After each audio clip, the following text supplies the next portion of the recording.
an insider. Would you say that's are you an insider? I don't know. You mean in politics? Yeah. Do you have sources in that? Yeah, oh, sure. Yeah. There's lots of people I talk to. Do you ever get inadvertent texts from Pete Hegseth?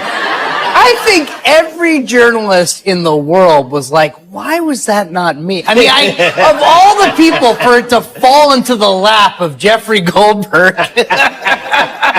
Everybody was jealous that he got on the... That's a pretty good scoop to literally be deposited into your phone. Have you ever been on the end of a professional and inadvertent text of that nature or any nature?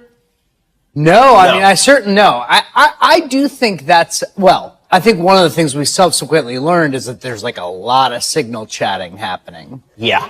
And maybe there's not the best like hygiene around that. So I think that was a sort of special case. But no, I've certainly never had a scoop fall into my lap quite as neatly as that one for Jeffrey Goldberg. Do you think, I think it's very interesting that this time around, Trump doesn't see, the first time around, it seemed to be an extension of The Apprentice, where he was just firing, you're fired, it was his catchphrase, and he just kept up with it. Now, do you think Pete Hegseth will get fired? It's such an interesting question, because by all rights, he should. Right. He never should have been confirmed. And that's not like an ideological or partisan thing to say. He just was never actually qualified for the position. Anyway. Yeah. You've now got 4 top staffers who have left, one who wrote an op-ed for Politico saying, like, this guy has to go, the place is in chaos. I just saw news that his chief of staff is moving. So he should.